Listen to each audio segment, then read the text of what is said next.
À nouveau, bonjour et merci pour votre présence. Je suis heureux de vous retrouver, surtout après la frayeur que nous avons tous eue il y a quelques jours. Vous savez, Dieu aime le Bénin et nous allons jamais cesser de lui rendre grâce pour ça. Alors je suis à vous, on se parle cash. Madame, vous avez l'honneur. Merci Monsieur le Président. Je suis Inès Fassia, directrice de Bénin TV Junior. Les enfants m'ont remis plusieurs questions, mais dans ce lot-là, je vous pose une seule. Ils veulent savoir comment vous vous sentez après le 7 décembre. C'est des enfants qui veulent savoir comment se porte le Père de la Nation. Aussi simple que ça. Merci. Je vais bien. Je vais très bien, même si mon moral a pris un petit coup. Pas pour moi-même, mais pour le pays entier. Parce que cet incident, c'est comme ça que je le qualifie, parce que pour moi, ce n'est pas véritablement une tentative de coup d'État, parce qu'il faut bien plus que ça pour soumettre un État entier. Je suis peiné, j'ai été très malheureux, je continue de l'être pour l'image que cela donne de notre pays. Et c'est cela qui, en fait, constitue ma véritable souffrance. Pour moi-même, je vais très bien physiquement, mais mon moral a pris un petit coup quand même. Pour cela. Vous savez, nous aimons tous le Bénin, malgré nos divergences, nos heurts, nos disputes. Je pense que la quasi-totalité des Béninois elle était loin de penser qu'un tel événement se produirait au Bénin. Ça nous ramène des dizaines d'années en arrière. Mais ça va, je veux espérer que tout le monde va bien également. Donc dites aux enfants que je vais très bien. Je leur dirai, avec votre permission, la deuxième question. Ils veulent savoir, à votre avis, qu'est-ce qui est important que les enfants et les jeunes du Bénin retiennent sur le Bénin aujourd'hui? À votre avis, qu'est-ce qui est important qu'ils doivent savoir du Bénin? Que le Bénin est un grand pays, qu'ils soient fiers de leur pays, que même les plus grands pays du monde peuvent subir des épreuves. Ce n'est pas parce que nous avons connu une épreuve douloureuse, rare, que cela remet en cause la grandeur de la nation béninoise. C'est notre capacité à réagir, à faire face à ce genre de défis, d'épreuves, qui fait de nous aussi un grand pays. Donc qu'ils soient fiers du Bénin. Merci, Monsieur le Président. Je suis Aboubakar Takou, quotidien Le Béninois Libéré et BLTV. Monsieur le Président, le coup d'État, heureusement, déjoué du 7 décembre dernier est l'œuvre d'un démembrement de la garde nationale, une instance que vous-même avez inspirée et créée. Et à ce qui paraît, cette garde nationale est l'instance la plus chouchoutée de notre armée nationale. Monsieur le Président, avec le recul, n'avez-vous pas un sentiment de regret d'avoir constaté que c'est plutôt les enfants de la bonne maman qui ont été à l'origine de cette trahison à l'encontre de la République? Je vous remercie. Non, je n'ai pas de regret du tout. Et je peux vous dire que ce n'est pas la garde nationale qui a opéré l'attaque. Non. Heureusement. Vous savez, dans toutes les communautés du monde, quelle que soit l'époque, il y a toujours des marginaux. On ne peut pas reprocher à la nation béninoise d'avoir en son sein quelques voyous, quelques crapules, quelques marginaux. On ne peut pas reprocher à la garde nationale, à l'armée tout entière, d'avoir en son sein des crapules. Alors, ce qui aurait peut-être permis de qualifier la garde nationale d'un corps en rébellion, c'est si nous avons pu avoir tout le commandement, ou une partie du commandement, ou du sous-commandement, ou bien une frange importante de l'unité. Mais ça n'a pas été le cas, heureusement. Et ceux qui ont opéré l'attaque n'étaient pas tous, sinon, dans leur grande majorité, ils ne relèvent pas de la garde nationale. Ce sont quelques soldats qui étaient en séjour dans le camp de Togbe pour des formations, pour des mises à niveau, assurés par quelques formateurs de la garde nationale. Et je peux vous confirmer que l'armée béninoise tout entière, et notamment la garde nationale, elles ont été extraordinaires. Elles ont, dans les premières minutes, confirmé leur allégeance à l'État, au chef supérieur des armées, à leurs autorités, et ont engagé immédiatement des hommes pour venir au secours de l'État, pour venir porter main forte pour mater les voyous. Nous avons reçu un détachement de la garde nationale elle-même qui est à Dessa, à Lada, et un détachement également de la caserne de Ouida. Toutes les autres casernes ont appelé le chef d'état-major général, ont appelé le commandant de la garde républicaine pour demander la conduite à tenir.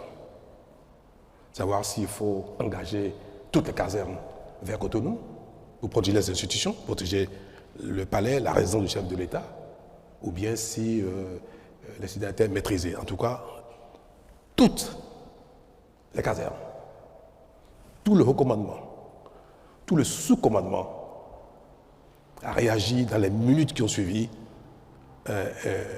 l'attaque. Et moi, ça m'a fait découvrir encore une fois que notre pays a franchi un palier.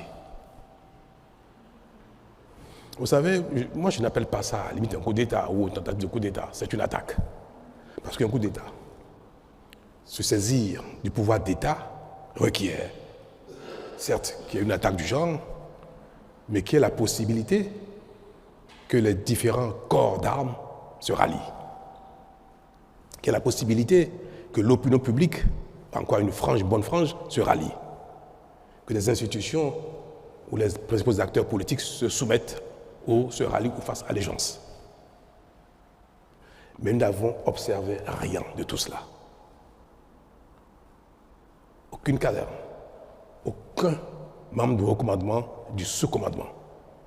Ils ont tous appelé, et je peux vous le dire, et je voudrais que vous en soyez fiers, ils ont tous appelé, et les voyous ont pris même eu l'outrecuidance d'appeler certains pour demander leur ralliement. Ils nous ont tout de suite informés de ces appels-là et ont exprimé leur attachement, leur loyauté à la République. Donc ce n'est pas la garde nationale, ce n'est même pas un démembrement de la garde nationale, ce n'est pas un commandement de la garde nationale, ni même un sous-commandement de la garde nationale. Je crois que nous devons garder notre fierté à l'égard de la garde nationale. Et le 1er août prochain, je serai parmi vous, dans le public ou une partie de la tribune, j'aurai le bonheur, le plaisir, l'honneur de me lever et de les applaudir. Parce qu'ils ont été extraordinaires. Une était ma volonté de limiter les dégâts. Quand ils ont fui de la télévision et se sont retranchés dans la caserne leur a été bombardée. Les renforts qui sont venus d'Alada, de la garde nationale, et de Ouida étaient en position de bombarder le camp de retrait, c'est-à-dire le Tobin. Nous avons imaginé ce que ça aurait engendré comme dégâts humains, aussi bien dans la caserne que hors de la caserne. Parce qu'il y a eu beaucoup de jeunes soldats en formation qui n'étaient pas avec eux, mais qui ont embarqué. Vous avez dû le constater dans la vidéo qui a circulé à l'occasion de leur prise éphémère de la télévision. Et il disait, je crois, hein, il n'est pas avec nous, bien suis-le, suis-le. C'était même ridicule. Une bonne partie des enfants, des jeunes qu'ils ont embarqués ne savent même pas pourquoi. Vous savez, dans l'armée, quand un chef vous dit, venez, il y a une opération, vous suivez, par discipline. Donc ils ont embarqué les enfants, les garçons, qui sont venus découvrir sur le site de quoi il s'agissait.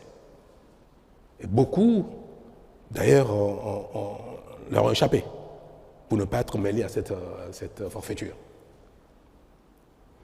Alors, mes très chers, notez que l'armée béninoise et la garde nationale ont joué leur rôle et je continue de le garder, je continue d'être fier à leur égard.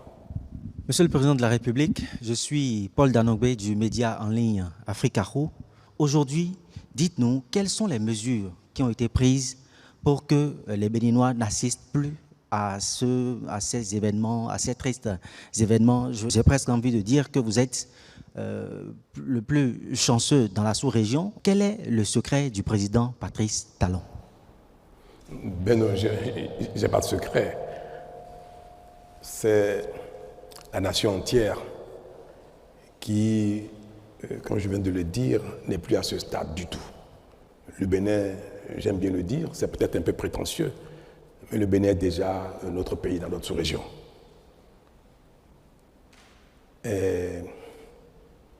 Certes, il y a eu des failles, c'est vrai. Je manquerais de sincérité si je ne vous l'avoue pas. Nous étions peut-être un peu dans un excès d'assurance et de constat de la paix, de la tranquillité d'un pays dans lequel tout le monde, malgré nos difficultés, nos peines, nos heurts, nos divergences, on pensait que le Bénin était loin d'être sujet à une telle chose. Vous savez, si on prend les grands pays dans lesquels ce genre de choses ne sont plus envisageables, les pays d'Europe, développés, les États-Unis, Canada et consorts, ce n'est pas une telle idée qui manquerait à certains de leurs ressortissants. Il y a bien des gens qui se saisissent d'armes de guerre pour aller braquer une banque, pour aller braquer une bijouterie. Mais il ne reviendrait à personne dans un pays d'aller braquer l'Élysée ou bien la Maison-Blanche. Je suis certain qu'il y a plein de gens qui, se levant le matin, ont peut-être envie de devenir président des États-Unis ou président de la France par la force.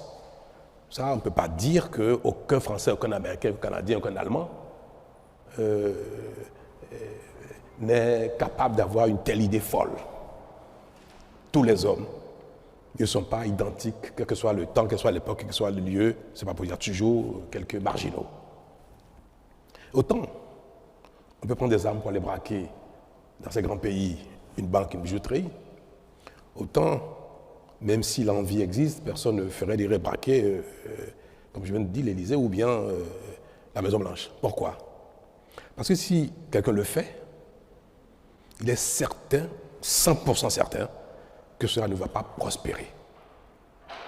Qu'aucun corps d'armes ne suivrait. Aucun commandement ne suivrait. Le peuple ne suivrait pas. Aucune institution ne suivrait. Donc il ne pourra jamais jouir du pouvoir. Jamais. Ça peut durer 1 heure, 2 minutes, 1 semaine, même 1 mois. Si c'est ceci d'armes très lourdes pour empêcher les autres corps de venir le saisir, mais jamais celui qui penserait quelque chose du genre, qu'il ferait, ne jouirait du pouvoir. Dans certains pays qui ne sont pas à ce stade, si vous le faites, vous avez peut-être une chance sur 10, sur 20, sur 1000 d'en jouir. Il peut y avoir une partie de l'armée qui peut se rallier.